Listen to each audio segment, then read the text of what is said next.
Our goal is always to be +2 in the turnover battle. So our defense did their best there to try to get us some. We'd like to get one more, but yeah, just overall, I think our team has been really disciplined with the penalties, and really the one that we got, I as watching the tape, I can see why we did what we did, because it should have gone the other way. So proud of the discipline that those guys. Again, I mentioned the word maturity a lot, but I think that speaks to maturity of this football team. Thank you. It's like, I'm wondering, how does your mindset change as a play caller, knowing that Evan has that kind of leg where, you ran that screen on the one that almost popped for a first down, but it got you back to where you could kick the field goal. How much does your mindset change in some of those situations because of him? It's nice to be in the NFL and expect your kicker to make those 50-yarders, and some that are just above that. You do have confidence when he lines up anywhere from 54 to 53 to 51 to 57. He's going to make it. We know that it's not always going to be perfect, but we've got a ton of confidence in him. He's got a lot of confidence in himself. You've always got that yard line you want to make sure you get to, and it gets hairy sometimes on those third downs. Sometimes it's even 3rd and 2, on the 40, and you're mindful of staying in that range because a sack can knock you out of it. We were in 3rd much longer there, and so it was really good execution by everybody, getting us back into where we felt most comfortable, because there's a difference in the meat of the game, kicking a field goal in the last play of the half or a game. Obviously his distance could go back a little bit further there. But in the meat of the game, a deep miss could put your defense in a bad spot. So we're always trying to be mindful of that. But I trust him to make them all, and he usually makes us look pretty good.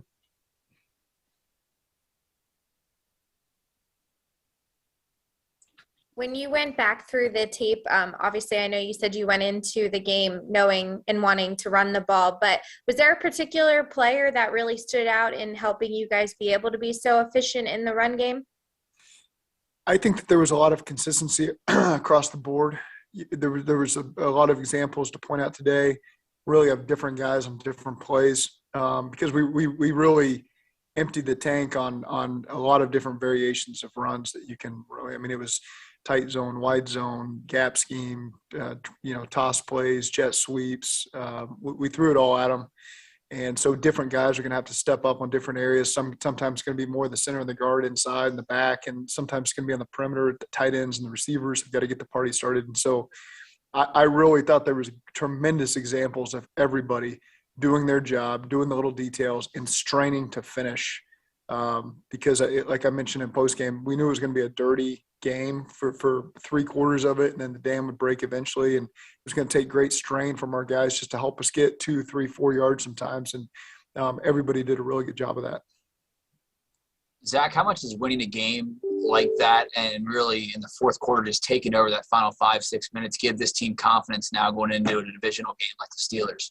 Yeah, it really does, because I think just over our how many wins we have, 6 wins.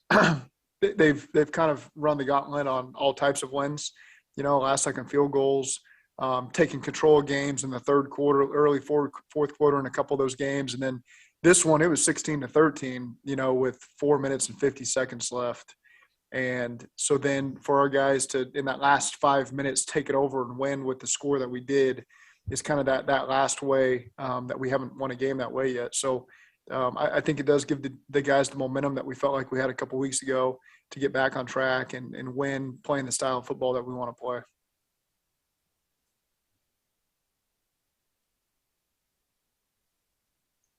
Zach, I think you touched on it post-game, but the red zone stop early in the game, how big was that? And also, Sam Hubbard talked about it's an important thing for this team to get back to playing good red zone defense the way they did early in the season. Huge. It was they had an efficient run on the first play of that drive, and then they tried to throw that bubble screen to get Waller involved early, and we had a lot of guys win at the point of attack there to shut that thing down. And on third down, our guys did a great job of matching really the same concept that we scored to Jamar Chase on later in the game. So they had an opportunity there, and I think it was 3rd and goal on the 8, and we had a 3rd and goal on the 5, 6. So just 2 examples of our defense really stepping up and shutting down that concept, and a great example of our offense stepping up and executing to get to make really a 4-point difference there on both sides of the ball. That was big time. And you got to give credit to T. Higgins, stopping that touchdown on the fumble. Otherwise, that's just an easy 7 points for them. So he really was in a sense part of the defense there on that drive. Zac, you get the next 3 games and 5 of your next 6 at home. How much of a tangible difference maker do you think that is this time of year when your team's in a playoff race and pushing towards the goals you want to get done, to have this kind of schedule break for you? You certainly we're used to the environment that it's going to be here in terms of the weather. Playing outdoors and playing in cold weather, that's something that we embrace here, playing in the AFC North and in Cincinnati. Also, just feeding off the energy of the crowd. It was tough yesterday. There were certainly moments when it was a tight game there on third downs, particularly for the offense, where it got really loud, and you had to hand signal to Joe some of the stuff because it was tough. And so now we get a chance to experience that. And I really don't care about the next 3 weeks. I care about this week against Pittsburgh, and I know that our city is going to be turned up for that one. So I'm ready to see the energy that they bring on Sunday to make it as hard as possible for Pittsburgh. What's the biggest thing you remember about the first matchup with Pittsburgh, the 24-10 win against Pittsburgh in Pittsburgh? The turnovers were key. Our defense created some big plays for us, and we got the momentum there at the end of the half and in the first drive of the second half. And so, again, that's kind of a style of ball that we've subscribed to a lot this year. The way that we finish halves and start halves has been pretty good. That was a good example of that, but our defense is coming up with some big-time turnovers that gave us really good field position, and then capping it off with good red zone football on both sides of the ball in that game. It's I think I forget who just mentioned it, Richard maybe, but that game in particular was really good efficiency on offense in the red zone and really good efficiency by our defense in the red zone. How proud are you of your defense, the way they handle sudden change? They've been put in some tough spots, short fields, and they've responded big time and minimized the damage. How proud are you of that? It's a big part of the game. Their momentum swings. Obviously, when you give up turnover, the momentum does slip away there. And so for our defense they're in field goal range. They're right there inside the 10. For them to hold them to 3 points, which is really a given minus a turnover. We felt the momentum, in a sense, come back in our favor right there on the first drive of the game. That was a big win for us. We're down 3-0. We're okay. We just need to go respond. So that is huge for our defense to bow up and create stops on those sudden changes. Coach, a lot of times you want to, balance the run, balance the play action pass or whatever. But you had 10 first downs passing, 10 first downs running the ball, and the play calling was about balance. Was that as good as you've seen it since you've been coaching this year? I think that there was times it wasn't very sexy in that game yesterday. But I think the way we finished is what we fall back on. We hit the passes when we needed to. And we got the run game going at the right time, at the right moments. The pass game was just hard. I thought that they did it. You got to give credit to them, and Gus Bradley. They made it hard on us. They made it hard on me as a play caller. They did a good job, hitting with some coverages at moments that we were expecting something different, and that made it a challenge. So it's not all on the players sometimes. There was a sack in particular where really the safety triggered when CJ was helping him protection on the left side, and he got a sack. That's a coverage sack. That's a play call sack. That wasn't anything anybody could have done differently. They had everybody covered. We expected different coverage. They didn't play that. There was no answer for Joe, and it was a coverage sack. So, we're kind of all in that thing together. So to answer your question, I didn't walk out of that game feeling like, that was our best in that area. But that has a lot to do with me a lot of times. So, but just proud of the way our guys finished. Zac, did you notice an improvement in the way Joe was getting rid of the ball second and third quarter? It seemed like he was able to obviously find Tyler Boyd quite a bit, but it seemed like the ball was coming out of his hand quicker.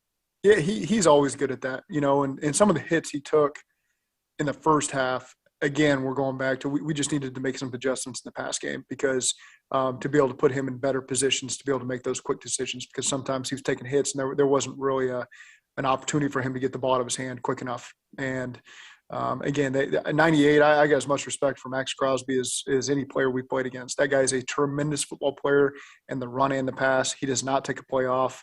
He's a real challenge. I mean, the challenge he posed against our tackles, he's done that every single game this season against every tackle he's faced. And so, again, he's a real challenge, and 91's a great compliment to him. But, I just thought we we were able to make some adjustments to help put our players in better positions there as the game went on.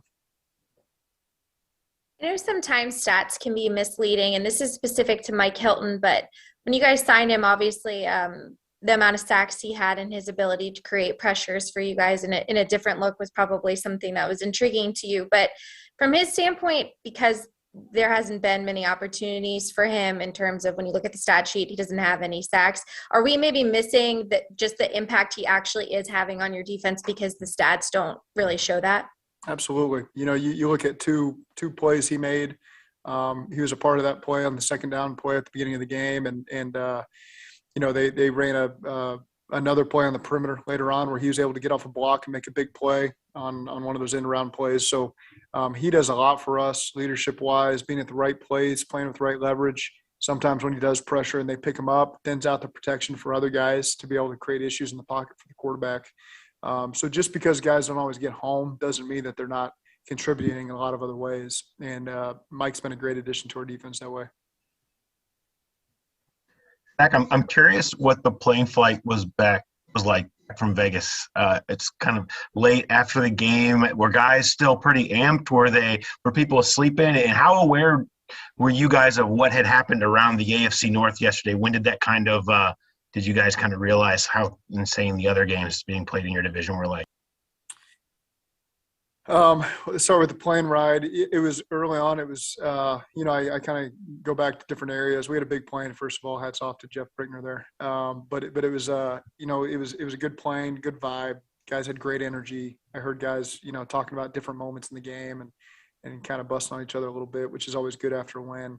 And then you get in there and you just kind of get engulfed in the I usually turn music on and try to watch the three phases. So I lose sight of it a little bit. I'm sure people try to get some rest. And then what was the rest of the AFC North? I was kind of following it on the plane as best I could. I think when I stopped following, it was 27-10. And then I plane landed and I saw the score that it was and watched it today. The other games, I think during a timeout, they flashed the Ravens game on the screen. So I saw the ending of that just as you're looking up, and it's hard to miss it. The other one, I don't remember when I found out the results. Coach, did you like Joe Mixon's celebration, a little tribute to Vegas, or were you aware of his rolling craps? I wasn't aware of it until I watched the TV copy. Someone mentioned it yesterday in the press conference, and then I saw it on the TV copy. But I get really confused by a lot of our celebrations. I don't know what they mean. I think sometimes they do it just to mess with me a little bit because I have no clue what's going on half the time. But you score, you get to celebrate, and that's part of it that I try not to pay too much attention to. Thank you. Any more? Joe had 19 carries for over 100 yards in the second half. As you were thinking about how the game might unfold, would that have been the perfect ending? Yeah, it would have been. I think when they played the Chargers a couple weeks ago, that was really the recipe you want to follow. The Chargers won 28-14.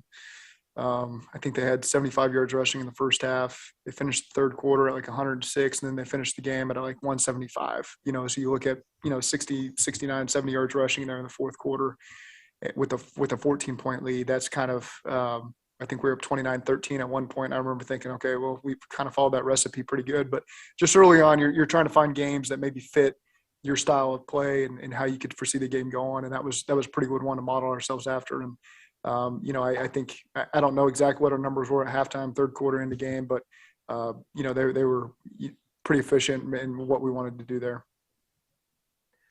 There's a chance in 2 weeks your game could get flexed maybe against the Chargers. Is that something that you care about? Does it matter to you? Does it change your schedule at all? Is there any effect on you if something like that were to happen?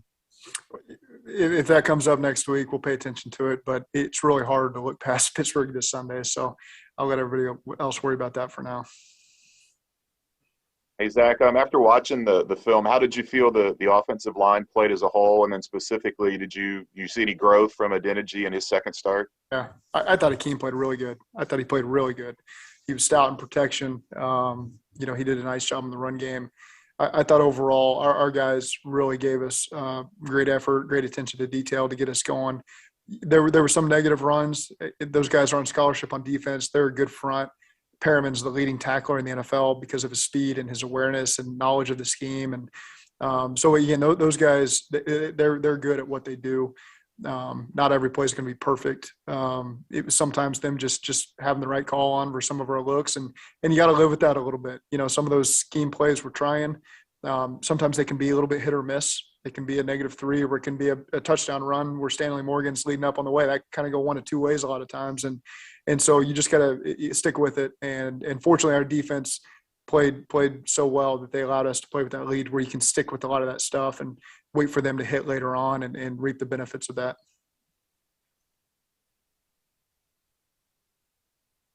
Any more? All right, Coach, we'll let you go. Thanks for your time. Thank you. Coach. Thanks, Zach.